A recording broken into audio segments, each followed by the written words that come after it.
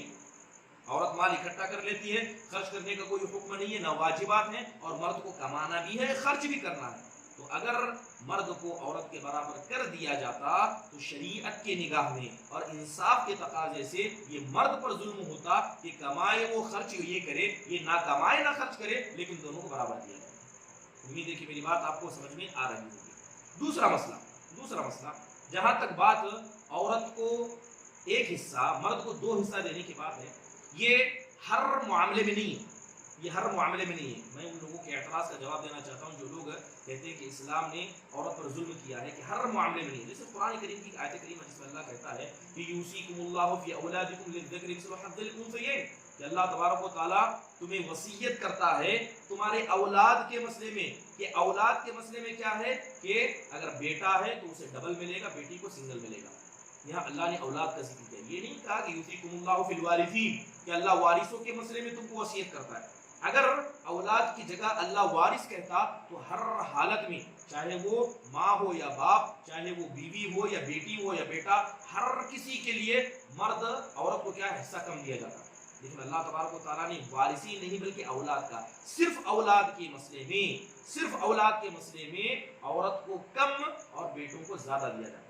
اگر تھوڑی اور مزید سے تفصیل گفتگو کریں عورت کی حالتیں، یعنی خاتون کو کتنا اسلام دیتا ہے، تو جو لوگ میراث جانتے ہیں یا انشاءاللہ تعالیٰ آگے ان حالتوں کو، ان صورتوں کو بتائیں کہ عورت کو صرف 4 ایسے حالات ہیں، 4 ایسی صورتیں ہیں جس میں عورت کو آدھا، مرد کو ڈبل ملتا ہے۔ مرد کو 1 مکمل تو عورت کو آدھا، یا عورت کو 1 تو مرد کو 2 ملتا ہے۔ صرف 4 صورتوں میں، صرف 4 ایسی شکلیں، چاہے کتنی بھی ہوں، باپ بیٹے بھائی بہن اور انتقال ہونے میں جتنے بھی رشتہ دار ہو، صرف 4 صورتیں ایسی ہیں جس میں لڑکی کو آدھا، لڑکے کو ڈبل ملتا ہے۔ اس کے علاوہ تقریباً 4 ایسی صورتیں ہیں اسلام کے اندر جس میں عورت اور مرد کو برابر ملتا ہے۔ 4 ایسی صورتیں ہیں جس میں مرد عورت کو برابر ملتا ہے۔ اس کے علاوہ تقریباً 10 ایسی حالتیں ہیں، 10 ایسی صورتیں ہیں جس میں عورت کو ڈبل اور مرد کو سنگل ملتا ہے۔ ایسی حالتوں میں، ایسی صورتوں میں کتنا؟ مرد کو سنگل اور عورت کو ڈبل ملتا ہے۔ تو اسلام دیکھیں کہ اسلام نے جو عورت کو ایک حصہ دیا، صرف 4 صورتوں میں عورت کو ایک حصہ، مرد کو ڈبل حصہ ملتا، ورنہ باقی 4 صورتوں میں دونوں کو برابر، اور باقی 10 صورتوں میں عورت کو زیادہ، مرد کو کم۔ اور اگر اس کی مثال دیکھیں، عورت مرد برابر ہے، مثال کے طور پر ماں اور باپ ہے۔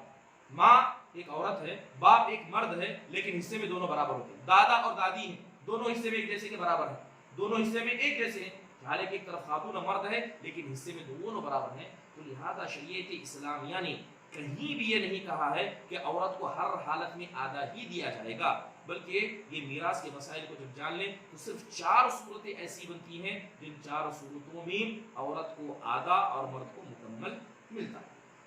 اب یہ اعتراض تو دوسروں کی جانب سے کیا جاتا ہے، لیکن بڑا افسوس اس وقت ہوتا ہے جب ہمارے خود مسلمان اس اعتراض کو صحیح ثابت کرنے کی کوشش کرتے ہیں، چاہے اپنے عملی طریقے سے کہیں، میراث کے مسئلے میں ظلم و زیادتی کر کے کہیں، یا یوں کہیں کہ مغرب کی جانب سے آئے ہوئے دھوکے کو مان کر وہ ان باتوں کو قبول کرنے کی کوشش کرتے۔ تو ایک بات آپ سمجھ لیں، یہ اللہ تبارک و تعالیٰ کا فیصلہ ہے۔ یہ فیصلہ نہ ہم نے کیا ہے، نہ کسی اور نے کیا ہے، نہ خود نبی صلی اللہ علیہ وسلم نے یہ فیصلہ کیا ہے۔ یہ فیصلہ اللہ تبارک و تعالیٰ کی جانب سے ہے، اور اگر اللہ اس کے رسول کی جانب سے کوئی فیصلہ آ جائے اور ہم میں سے کوئی آدمی اس فیصلے کو دل میں بھی نہ مانے، زبان سے کہے نہ کہے یا اس کے طور پر ایکشن لے نہ لے، اگر دل میں بھی نہ مانے، تو ایسے لوگوں کو اللہ کے عذاب سے ڈرنا چاہیے۔ قرآن میں اللہ فرماتا ہے کہ وَمَا كَانَ لِمُؤْمِنٍ وَلَا مُؤْمِنَةٍ إِذَا قَضَى اللَّهُ وَرَسُولُهُ أَمْرًا أَن يَكُونَ لَهُمُ الْخِيَرَةُ مِنْ أَمْرِهِمْ، کہ کسی مومن مرد کے لیے، کسی مومن عورت کے لیے یہ بالکل بھی درست نہیں ہے کہ جب اللہ اس کے رسول نے کوئی فیصلہ کر دیا ہے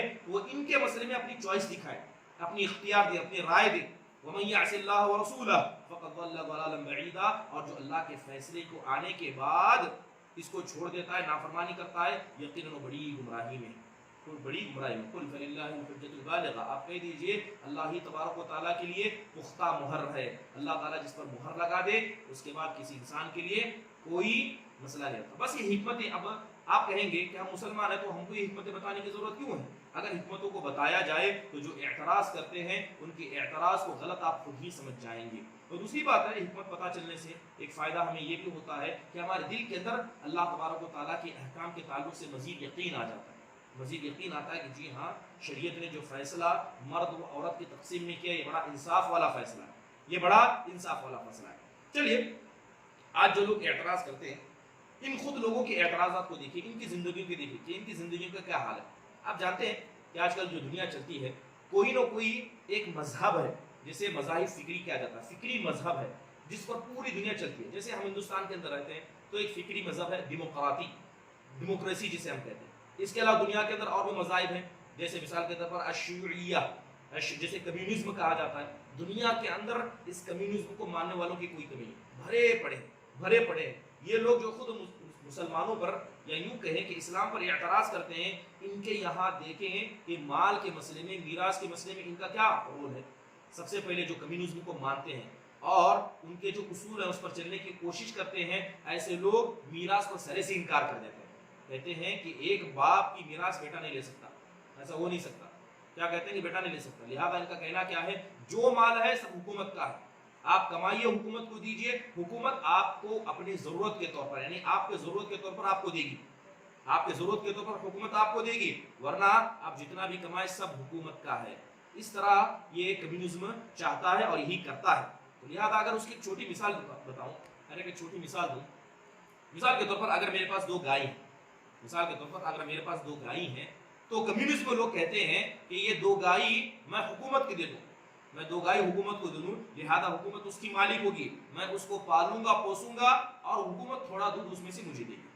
یہ کمیونزم کا کہنا ہے، اور ان کے میراث کے نزدیک یہ ان کا حال ہے، اور ایسے لوگ خود اسلام پر اعتراض کرتے ہیں۔ اور ایک جو مذہبی فکر ہے جسے اشتراکیہ کہا جاتا ہے، سوشلزم، آج جانتے ہیں کہ لوگ سوشلزم کی بات کرتے ہیں کہ انسان کو سوشل ہونا چاہیے، انسان کو اپنے مذہب کے اندر بند نہیں رہنا چاہیے، بلکہ انسان کو کھلا مزاج ہونا چاہیے۔ آپ دیکھیں دوسری ثقافتوں کو دیکھیں، ان کے یہاں کیا چلتا ہے، ان کے یہاں کیا چلتا ہے، انسان کو اوپن مائنڈیڈ ہونا چاہیے۔ تو لہذا میراث کے مسئلے بھی اوپن مائنڈیڈ ہونا چاہیے۔ لہذا جو لوگ اس مذہب کو، یعنی فکری مذہب کو مانتے ہیں اور اسلام پر اعتراض کرتے ہیں، خود ان کے یہاں دیکھا جائے تو ان کے یہاں میراث کے تعلق سے میرا روی ہے۔ جو اشتراکیہ سوشلزم کو ماننے والے ہیں، ان کے یہاں میراث کا مسئلہ یہ ہے کہ آپ میراث دیجئے، لیکن اپنے اولاد کو دینا ضروری نہیں ہے۔ آپ اپنے پڑوسی کو میراث دے سکتے ہیں، اگر پڑوسی آپ سے اچھا ہے تو اسی بھی میراث آپ دے سکتے ہیں۔ یہاں تک کہ اگر آپ کا پالتو کتا ہے تو اس کتے کے نام پر میراث کر دیجئے۔ اگر کوئی بلی ہے آپ کو پسند ہے تو مرنے سے پہلے ساری میراث اسے دے کے مریے۔ آپ ایسی زندہ مثالیں یورپ کے ان لوگوں کے پاس دیکھتے ہوں گے جو کتوں بلیوں سے اپنی اولاد سے زیادہ محبت کرتے ہیں، اور یہ لوگ اسلام پر اعتراض کرتے ہیں۔ یہ لوگ اسلام پر اعتراض کرتے ہیں کہ اسلام نے عورت کے ساتھ ظلم کیا، جبکہ ایسے لوگ خود اپنی اولاد پر ظلم کرتے ہیں۔ میراث میں ان کے یہ کہنا یہ ہے کہ اگر اولاد نافرمان ہے، اولاد ہماری بات نہیں مانتی ہے، تو لہذا میراث میں سرے سے ان کو خارج کر دیتے ہیں، سرے سے خارج کر دیتے ہیں۔ کسی کو انہوں نے بیٹا بنا لیا، جسے متبنہ کہتے ہیں، وہ بیٹے کو ساری میراث دیتے ہیں۔ شادی سے پہلے اگر اولاد ہو گئی، زنا کا بچہ ہے، اسے بھی ساری میراث دے دیتے ہیں، اور اپنی حقیقی جائز اولاد کو میراث سے محروم کر دیتے ہیں۔ یہ سارا ظلم یہ لوگ اپنی اولاد پر اور اسی طرح اپنے عورتوں پر کرتے ہیں، اور اعتراض اسلام پر کرتے ہیں کہ اسلام عورتوں کے ساتھ ظلم و زیادتی کرتا ہے۔ تو فَاعْتَبِرُوا يَا أُولِي الْأَبْصَارِ، اے سوچنے والوں، سمجھنے والوں، تم دیکھ لو کہ تم کن کو فالو کر رہے ہو، تم کن کو فالو کر رہے ہو، اسلام کی شریعت کیا کہتی ہے۔ اگر آج دنیا کا ماحول دیکھیں، آپ جانتے ہیں کہ فرانس کے اندر تقریباً یہ قانون تھا، ابھی ہے یا نہیں پتا، لیکن یہ قانون ان کے یہاں تھا کہ اگر باپ کی میراث بچے کو لینا ہے تو پہلے حکومت میں فیصلہ ڈالے گا، یعنی پہلے کیس کرے گا حکومت میں۔ جب حکومت یہ ثابت کرے گی کہ یہ میت کا ہی بیٹا ہے، تب حکومت اپنے طرف سے اسے میراث دے گی۔ یعنی باپ کی میراث کو پانے کے لیے بھی کیا کرنا ہے، تگ و دو کرنا ہے۔ باپ کی میراث کو پانے کے لیے کیا ہے، انسان کو کوشش کرنی ہے، جانا ہے کورٹ میں اور وہاں کیس کرنا ہے۔ اس کے بعد گورنمنٹ کیا ہے، باپ کا جو بچہ کچھ مال ہے وہ بیٹے کو دے گی۔ اللہ تبارک و تعالیٰ نے کتنا مسلمانوں پر احسان کیا کہ کورٹ کچہری تک جانے کی ضرورت نہیں، بلکہ خاندان کے باہر جانے کی ضرورت نہیں ہے۔ جو معاملہ ہے اولاد آپس میں، گھر کے آپس میں فوراً حل کر دیں گے، اور حل کر کے ان مسائل کو اثر نو ختم کر دیں گے۔ یقیناً یہ اسلام کا بہت بڑا احسان ہے جو اللہ تبارک و تعالیٰ نے ہم پر میراث کے طور پر ہم پر لاگو کیا ہے۔ چلیے جب اتنی بات آپ نے سمجھ لی ہے کہ شریعت اسلامی نے عورتوں پر نہ ظلم کیا ہے، نہ جس کو کسی کو زیادہ کسی کو کم دے کر کسی کے ساتھ کم و زیادتی کی ہے، تو یقیناً یہ بڑا حصہ ہے۔ اب ایک دوسرا مسئلہ، اب جو اسلام نے ہمیں دیا ہے، کیا اس میں کوئی انسان کھلواڑ کر سکتا ہے؟ کیا کوئی کھلواڑ کر سکتا ہے کیا؟ جیسے آج کل کھلواڑ کرنے کی ہزاروں مثالیں ملتی ہیں۔ کل کسی خاتون نے سوال کیا تھا، یہ خاتون کا سوال تھا، کھلواڑ کی ایک مثال بتا رہا ہوں میں، کہ دو بیٹے ہیں، دو سگے بیٹے ہیں جن کو میراث باپ کی ملی ہے، دونوں بیٹے ہیں، دونوں سگے ہیں، لیکن ایک بیٹے کو بیٹیاں ہیں اور ایک بیٹے کو بیٹے ہیں۔ تو کچھ لوگوں کی یہاں یہ نظام، وہ یہ سمجھتے ہیں کہ وہ بیٹا جس کے پاس بیٹے ہیں اس کو میراث میں زیادہ دیا جائے، اور وہ بیٹا جس کو بیٹیاں ہیں اس کو میراث میں کم دیا جائے، کیونکہ دوسرا بیٹا جس کو صرف بیٹیاں ہیں اس کے یہاں تو کوئی وارث نہیں ہے۔ کس نے ایسا فیصلہ کیا؟ کس نے یہ سب کیا؟ حق کے مسئلے میں آگے پیچھے بدلنا، یا یوں کہیں کہ حق کے مسئلے میں کمی و زیادتی کرنا، یہ اپنی آخرت کو برباد کرنے کے برابر ہے۔ اگر کوئی آدمی یہ کام حق سے کرتا ہے کہ نہیں ہم کو یہی صحیح سمجھتا ہے، ہم یہی کرتے ہیں، تو بسا اوقات اگر انسان اس کو صحیح سمجھ کر اور شریعت کے حکم کو غلط سمجھ کر کرے، گویا وہ شریعت سازی کر رہا ہے، اپنے آپ کو اللہ کے برابر کھڑا کر رہا ہے، کہہ رہا ہے کہ میں بھی حلال کروں گا، میں بھی چیزوں کو حرام قرار دوں گا، اور اللہ نے جو فیصلہ کیا ہے وہ فیصلہ میرے نزدیک کیا ہے، ہو سکتا ہے کہ درست نہ ہو، اس لیے یہ فیصلہ میں اپنے طور پر اپنے لیے کر رہا ہوں۔ یقیناً یہ بڑی خطرناکی کا مسئلہ ہے، یہ بڑا خطرناکی کا مسئلہ ہے کہ کوئی انسان میراث کے مسئلے میں ایسی ساری چیزیں کرے اور فیصلے جو ہے اپنے طور پر کرے۔ اس لیے اللہ تبارک و تعالیٰ نے صاف طور پر فرمایا کہ تلک حدود اللہ ومن یطع اللہ ورسولہ یدخلہ جنات تجری من تحتها الانہار، یہ اللہ کے حدود ہے، اللہ نے حد باندھ دی ہے، اللہ نے باؤنڈریز بنا دی ہیں، لہذا جو اللہ کی باؤنڈری کا احترام کرے گا، ان کی عزت کرے گا، اللہ اس کے رسول کی اطاعت کرے گا، اللہ ایسی جنتوں میں داخل کرے گا جس کے نیچے سے نہریں بہتی ہوں گی۔ ومن یعص اللہ ورسولہ، لیکن جو اللہ نے حد بیان کیے اس کو چھوڑ دے، اس کی نافرمانی کرے اور ان حدوں کو، ان باؤنڈریوں کو پھلان دے، ایسے انسان کے لیے اللہ تعالیٰ نے جہنم میں آگ بنا کر رکھی ہے، اور وہ آگ کیا ہے؟ انسان کو ذلیل کر دے گی، رسوا کرے گی، اور انسان کے ساتھ ایسا ہی کیا جائے گا۔ اللہ کے نبی صلی اللہ علیہ وسلم کی حدیث ابن ماجہ کی روایت ہے کہ من فر من میراث والدہ قطع اللہ میراثہ من الجنۃ یوم القیامہ۔ اگرچہ حدیث پر کلام ہے کہ اگر کوئی انسان کسی وارث کے حق کو کاٹ دیتا ہے، یعنی جو باپ کی میراث ملنا تھا، جسے حق سے ملنا تھا، اس میراث کو روک لیتا ہے، تو اللہ تعالیٰ جنت کی میراث کو اس سے روک لیتا ہے۔ جنت کی میراث کیا ہے؟ کہ جنت کی میراث ہے۔ جنت کیا ہے؟ ہمارے باپ آدم علیہ السلام کا گھر ہے، لہذا باپ کے گھر پر جب بیٹا جاتا ہے تو اس کی وراثت ہوتی ہے، تو جنت گویا ہمارے باپ کی وراثت ہے۔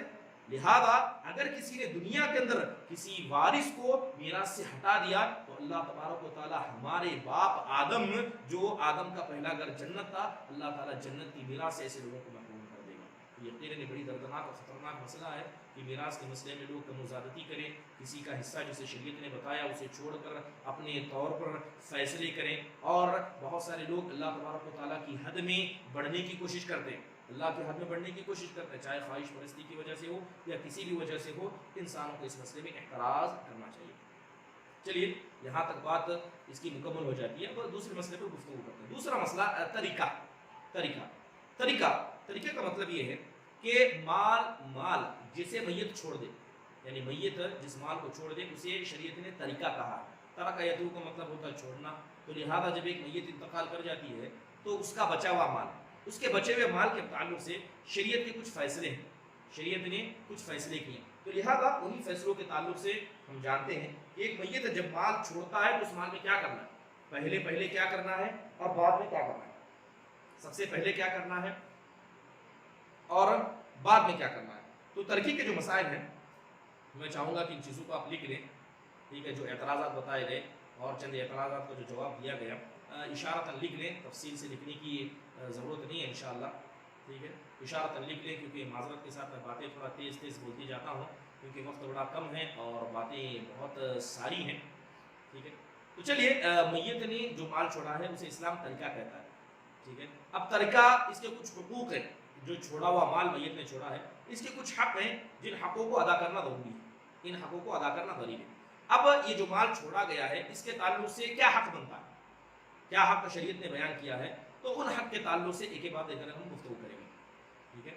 تو سب سے پہلے جو میت کے چھوڑے ہوئے مال میں سب سے پہلا جو حق بنتا ہے وہ تجہیز و تکفین کا ہے، میت نے مال چھوڑا، اس مال سے جیسے ہی فائدہ اٹھانا چاہیں گے تو سب سے پہلا حق یہ ہے کہ اس مال سے میت کے لیے تجہیز و تکفین کا انتظام کیا جائے، ان کے لیے کپڑے خریدے جائیں، نہلایا جائے، غسل کیا جائے، قبر ان کی کھودی جائے، اور جتنا احترام اسلام ایک میت کا کرنے کا حکم دیتا ہے ان ساری چیزوں کو ادا کیا جائے، جسے ہم تجہیز کہتے ہیں۔ یہ پہلا مال کا حق۔ دوسرا مال کا حق کیا ہے؟ قرض کی ادائیگی۔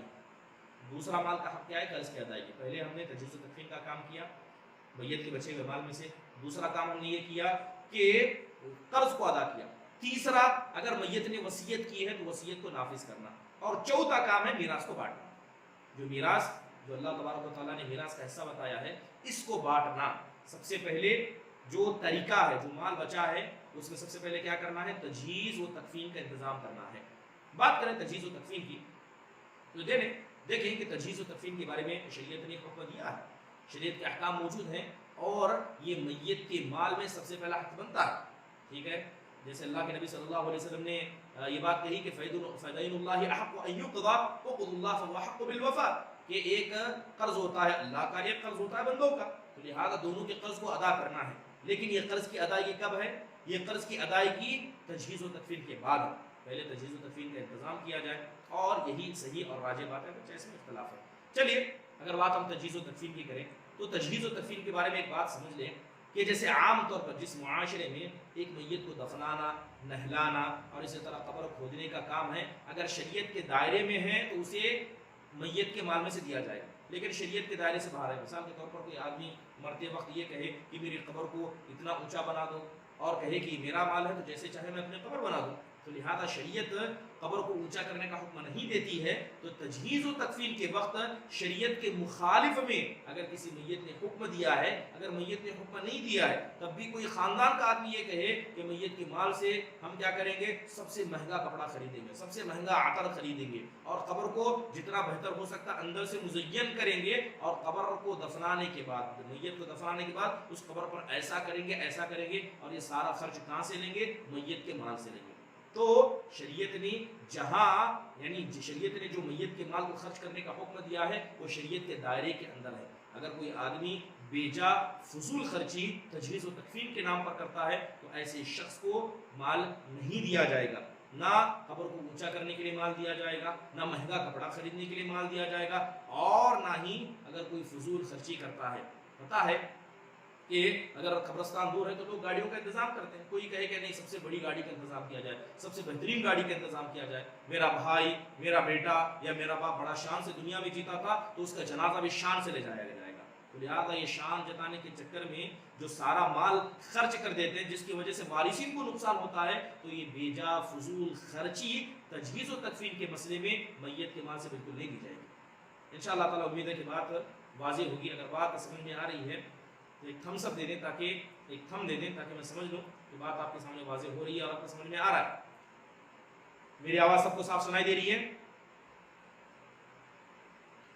چلیے الحمدللہ، جزاک اللہ خیر۔ چلیے بات کو آگے بڑھاتے ہیں۔ تو پہلا حق ہم نے کیا بتایا؟ پہلا حق یہ ہے کہ تجہیز و تکفین کا انتظام کیا جائے۔ دوسرا، جو مال میت نے چھوڑا ہے اس مال کے اندر دوسرا حق قرض کی ادائیگی ہے، قرض کی ادائیگی ہے۔ اب قرض شریعت اسلامیہ کے اندر دو طرح کا ہے۔ قرض جو ہے شریعت اسلامیہ کے اندر دو طرح کا ہے۔ قرض ایک وہ جو اللہ کا ہوتا ہے، ایک قرض وہ جو بندوں کا ہوتا ہے۔ یہ قرض وہ جو اللہ کا ہوتا ہے، جیسے مثال کے طور پر اگر کوئی آدمی اللہ تبارک و تعالیٰ کی اطاعت کرتا تھا، زکوٰۃ دیتا تھا، ٹھیک ہے، لیکن زکوٰۃ کی ادائیگی سے پہلے انتقال کر گیا، تو یہ زکوٰۃ کی جو ادائیگی اس پر بچ گئی تھی، یہ اللہ کے قرضوں میں سے آتا ہے، یہ اللہ تبارک و تعالیٰ کے قرض میں آتا ہے۔ اس نے یعنی عبادت میں کوئی کوتاہی کی، اس سے کوئی گناہ ہو گیا تھا، اس پر کفارہ باقی رہ گیا تھا، چاہے وہ کفارہ قسم کا ہو یا کسی بھی قسم کا کفارہ میت کے اوپر باقی رہ گیا، تو یہ اللہ کا قرض ہے۔ اس نے نظر مانی لیکن نظر کو پورا نہیں کیا، تو نظر کو پورا اس کے مال سے کیا جائے گا، اور یہ قرض ہوگا، اور یہ قرض کس کا ہے؟ اللہ تبارک و تعالیٰ کا۔ یہ ہوا اللہ کا قرض، اللہ تعالیٰ کا قرض۔ اس کے علاوہ دوسرا قرض بندوں کا قرض ہے، دوسرا قرض جو ہے بندوں کا قرض ہے۔ اب جہاں تک بندوں کا قرض ہے، اس کے اندر جو علماء اکرام نے کیا ہے، دو قسمیں بیان کی کہ دو قسم کا قرض ہوتا ہے۔ ایک تو بعینہ قرض، یعنی کسی شخص کا پرسنل لون، پرسنل قرض۔ مثال کے طور پر میں نے کیا کیا؟ چند کتابوں کو خریدا، چند کتابوں کو خریدا۔ اب جس شخص نے ان چند کتابوں کو خریدا ہے، وہ اس نے کتابیں لے لی لیکن مال ادا کرنے سے پہلے انتقال کر گیا، مال ادا کرنے سے پہلے انتقال کر گیا تو گویا کہ وہ ذاتی قرض تھا، ذاتی قرض تھا. تو لہذا قرض کے اندر اگر کوئی اس طرح کا ذاتی قرض ہے تو سب سے پہلے اس کو ادا کیا جائے گا تجہیز اور تدفین کے بعد. دوسرا قرض ہو سکتا ہے کہ میت نے خاندان والوں کے نام پر، گھر کے نام پر، یا کوئی عام کسی قسم کا لون لیا ہوگا. اگر وہ لون سودی نہیں ہے، ٹھیک ہے، عام کوئی لون لیا ہوگا تو یہ عام قرضوں میں شامل ہوگا. یا تو بعینہ قرض ہوگا، اس کو الدیون العینہ کہا جاتا ہے، خاص قرض جو انسان کسی انسان سے لیتا ہے، چاہے مال کے خرید کے طور پر ہو یا کسی نے کوئی رہن دیا، اپنا مال رہن رکھا اور رہن کے مال کو ادا نہیں کیا. یا خاص قرضوں میں جس کو سب سے پہلا ادا کرنا ہے، مہر کا بھی ذکر کیا جاتا ہے کہ شادی ہو گئی، ٹھیک ہے، مہر دینا تھا، مہر دینے لینے خرچ کرنے میں انسان کا انتقال ہی ہو گیا، مہر کو ادا نہیں کیا، تو یہ ذاتی قرض میں سے آتا ہے. سب سے پہلے جو قرض ادا کیا جائے گا وہ ذاتی قرض ہوگا. اگر کسی سے پرسنلی طور پر کوئی چیز خریدیے اس کو ادا کریں، رہن کا مسئلہ ہے تو اس کو ادا کریں، اور اگر بیوی کا مہر ہے تو اس کو ادا کریں. مہر کو معاف کروانا یہ شریعت کے اندر نہیں ہے. اللہ معاف فرمائے ایسے لوگوں کو ہدایت دے جو جب انسان کا انتقال ہو جاتا ہے تو یہ قرض جس کو ادا کرنا سب سے پہلے ضروری ہے. بیوی سے کہلواتے ہیں، آپ کہیے کہ میں نے مہر معاف کیا. مہر کو کیا بیوی نے لاگو کیا تھا؟ مہر کو اللہ تعالیٰ نے لاگو کیا ہے، اللہ کا نظام ہے. تو کوئی عورت کے حق میں کیا کہ وہ مہر کو معاف کرے، اور کسی آدمی کے حق میں کیا کہ وہ مہر کو نہ دیے ہوئے اپنی بیوی سے معاف کرا کے اس مہر کو حلال سمجھے. یقیناً یہ جائز نہیں ہے، بلکہ ان بدعاتوں میں سے ہے جس کا شریعت کے اندر کہیں ذکر نہیں ملتا.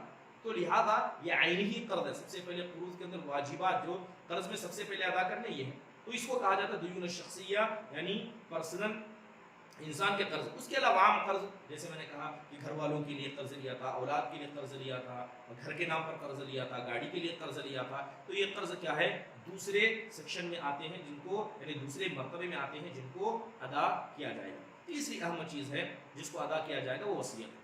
تیسری اہم چیز کیا ہے؟ وصیت. سب سے پہلے کیا تھا کہ طریقہ جو مال بچا ہے اس مال میں ہم نے سب سے پہلے کیا کیا، اس مال کے اندر ہم نے تجہیز و تدفین کا انتظام کیا. اس کے بعد جو قرض ہے، چاہے وہ قرض اللہ کا ہو چاہے وہ قرض کس کا ہے، عام انسانوں کا ہو، تو ہر طرح کے قرض کو اگر ادا کر دیا تو اس کے بعد تیسری چیز جو بچتی ہے وہ وصیت ہے.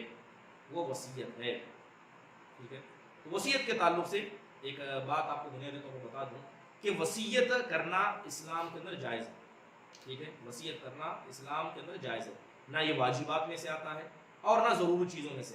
لیکن اگر کوئی آدمی وصیت کرنے کا ارادہ رکھتا ہے تو شریعت کہتی ہے کہ اگر کسی نے وصیت کا ارادہ کیا ہے تو جتنی جلدی ہو سکے وصیت کر دے. بلکہ سونے سے پہلے ہمیشہ اپنے تکیے کے نیچے وصیت رکھ دیا کرے. لیکن کس کے لیے؟ جو وصیت کرنے کا ارادہ کرتا ہے، کیونکہ وصیت کرنا یہ جائز چیزوں میں سے، نہ واجبات میں سے نہ کوئی. اگر کسی میت نے وصیت کی ہے تو سب سے پہلے ہم نے اس کے بچے ہوئے مال سے تجہیز و تدفین کا انتظام کیا. دوسری چیز کیا ہے؟ قرض کو ادا کیا. تو تیسری چیز اگر اس نے وصیت کی ہے تو وصیت کو نافذ کیا جائے گا. اب وصیت کہتے کسے؟ وصیت وہ میت کے جانب سے کی ہوئی وصیت ہوتی ہے جسے انسان اپنے مرنے کے بعد اپنے مال کے تعلق سے وصیت کرتا ہے کہ میرے مرنے کے بعد میرے مال کے اندر ایسا کیا جائے، ایسا کیا جائے. اور وصیت کی اجازت اللہ تبارک و تعالیٰ نے دی ہے. جیسے قرآن کریم میں اللہ فرماتا ہے کہ من بعد وصیت یوصی بها او دین، کہ اس وصیت کے تعلق سے اللہ فرماتا ہے کہ وہ وصیت یا وہ قرض جس کے تعلق سے میت نے باتیں کی ہیں تو لہذا اس کو نافذ کیا جائے گا، اس کو نافذ کیا جائے گا. ان اللہ تصدق علیکم بثلث اموالکم فی آخر اعمالکم زیادۃ فی اعمالکم فضعوها اذا شئتم. اللہ کے نبی صلی اللہ علیہ وسلم کی حدیث ہے کہ بے شک اللہ تبارک و تعالیٰ نے تم پر صدقہ کیا. اللہ نے کیا کیا؟ تم پر صدقہ کیا ہے کہ تمہارے مال کا 1/3 حصہ تمہاری زندگی کے آخر میں تمہارے عمل میں اضافے کے لیے تمہیں صدقہ کرنے کی اجازت ہے. جہاں چاہے اسے صدقہ کرو، جہاں چاہے اس کی وصیت کرو. تو نبی صلی اللہ علیہ وسلم کی حدیث سے بھی ثابت ہے. تو لہذا وصیت کرنا جائز ہے، اور اگر کوئی انسان وصیت کرنا چاہتا ہے تو وصیت کرنے میں بالکل تاخیر نہ کرے، وصیت کرنے میں تاخیر نہ کرے. وصیت کے تعلق سے حضرت سعد بن ابی وقاص رضی اللہ عنہ کی روایت بھی آتی ہے کہ اللہ کے نبی صلی اللہ علیہ وسلم کے پاس آئے اور آ کر انہوں نے نبی صلی اللہ علیہ وسلم سے کہا اوصی بمال کلہ، اے اللہ کے نبی کیا میں اپنے پوری مال کی وصیت کر دوں، جتنا میرا ہے سب کو وصیت کر دوں؟ اللہ کے نبی نے کہا نہیں. تو انہوں نے پھر کہا اے اللہ کے نبی کیا آدھے مال کی وصیت کروں؟ اللہ کے نبی نے کہا نہیں.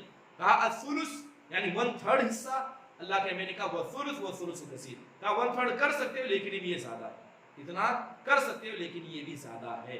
تو اس حدیث کے اندر ہمیں وصیت کی پرمیشن ملتی ہے کہ وصیت کر سکتے ہیں، اگر کرنا چاہیں تو کر سکتے ہیں، لیکن وصیت کے لیے شرط کیا لگائی گئی کہ 1/3 سے زیادہ نہ ہو۔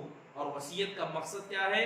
وصیت کا مقصد وارثین کو نقصان پہنچانا نہ ہو، ٹھیک ہے؟ تو اگر یہ ساری چیزیں انسان درست کر لیتا ہے تو وصیت کرنے کو اسلام درست قرار دیتا ہے، وصیت کر سکتے ہیں۔ اب وصیت کتنی کریں؟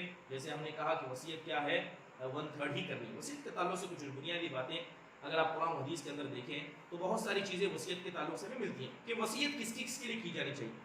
تو دوسرا سوال یہ بنتا ہے کہ وصیت کس کے لیے ہو؟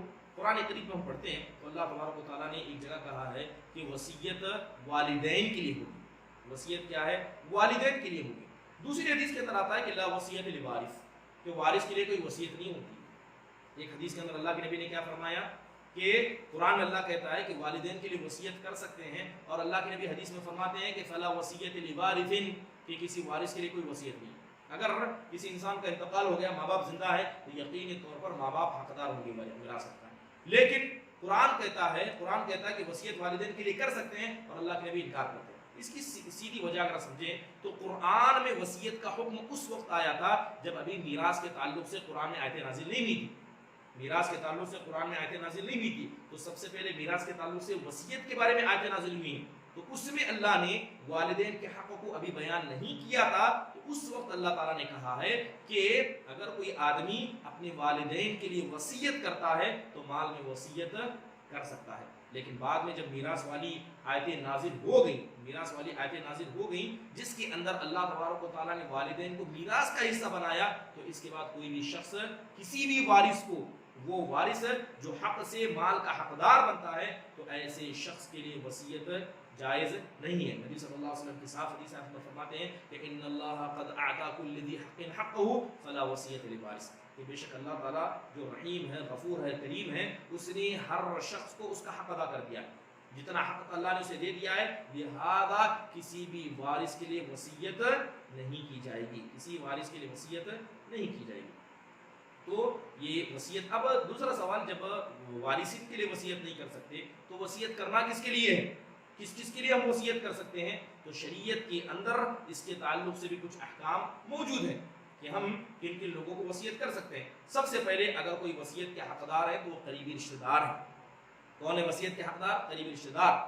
وصیت کے سب سے زیادہ حقدار قریبی رشتہ دار۔ قریبی رشتہ دار کو انسان چھوڑ دے اور وہ حقدار ہوں، یعنی مال کے وہ حقدار ہوں، ان کو چھوڑ کر دوسروں کو وصیت کرے، ٹھیک ہے، تو یقیناً کہیں نہ کہیں یہ کوتاہی کا قصہ نظر آتا ہے۔ تو سب سے پہلے وصیت وارثین کے لیے کر سکتے، یعنی اقارب کے لیے، قریبیوں کے لیے کر سکتے ہیں۔ اس کے علاوہ اگر کوئی قریبی مال کا حقدار نہیں ہو تو کسی غیر کو بھی انسان وصیت کر سکتا ہے۔ اس کے تعلق سے قرآن کریم کے اندر آیت کریمہ موجود ہیں، ٹھیک ہے۔ اللہ تبارک و تعالیٰ نے حکم دیا ہے جہاں تک قریبوں کو کیا ہے وصیت کرنا ہے، کیونکہ جو بھی میت کا مال ہے اس میں سب سے زیادہ حقدار اس کے قریبی ہیں۔ تو اگرچہ ایک میت وصیت کرنا چاہتی ہے تو سب سے پہلے اپنے قریبوں کو وصیت کرے، یہ زیادہ بہتر ہے اور یقیناً یہی زیادہ صحیح طریقہ ہے۔ لیکن اس کے علاوہ قریبوں میں سے نہ ہو، کوئی دور بھی ہو، یعنی ایسا شخص ہو جن کو وراثت میں حصہ نہ ملتا ہو، تو ایسے شخص کے لیے بھی وصیت کی جا سکتی ہے۔ تو یہ تیسری چیز پہلی چیز ہم نے کیا بیان کی کہ میت کا مال، جسے ہم نے طریقہ کہا ہے، چھوڑا ہوا مال ہے، اس میں سب سے پہلے تجہیز و تدفین کا انتظام کیا جائے گا۔ دوسرا کام قرض کی ادائیگی کی جائے گی۔ تیسرا کام اگر میت نے وصیت کی ہے تو اس وصیت کو نافذ کیا جائے گا۔ اور چوتھا کام کیا ہے؟ میراث کو بانٹنے کا، جس کے تعلق سے پوری لمبی گفتگو انشاءاللہ تعالی ہم آگے کے درسوں میں کرنے والے ہیں۔ میراث کو بانٹنا ہے، تو انشاءاللہ تعالی کوشش کریں گے کہ آگے کے درسوں میں میراث کے تعلق سے چند بنیادی باتیں جانیں۔ بنیادی میراث کے تعلق سے سب سے پہلے میراث کے کتنے رکن ہیں، اس کے بارے میں گفتگو کریں گے۔ میراث، جب اسلام کسی کو میراث کا گفتگو کرتا ہے تو کن کن شرطوں کو اسلام نے ویلڈ قرار دیا، اس کے علاوہ کون سی ایسی چیزیں ہیں کہ اگر چیزیں ہو جائیں تو ایک آدمی جو مال کا وارث ہو سکتا تھا اس کے بعد بھی اسلام اسے وراثت سے ہٹا دیتا ہے، یعنی میراث کو روکنے والی چیزیں۔ اس کے علاوہ میراث کے اسباب انشاءاللہ تعالیٰ کوشش کریں گے کہ بقیہ اور آئندہ دروس میں ان مسائل پر مختصراً گفتگو کریں، اور اس کے بعد کس کا کتنا حصہ ہوگا، عورت کا کتنا حصہ ہوگا، مرد کا کتنا حصہ ہوگا، اور اس کے بعد اگر میراث کے تعلق سے یعنی حصے بانٹی کے تعلق سے کوئی بھی سوالات ہوں گے تو انشاءاللہ تعالیٰ اس کو بھی حل کیا جائے گا بإذن اللہ تعالیٰ۔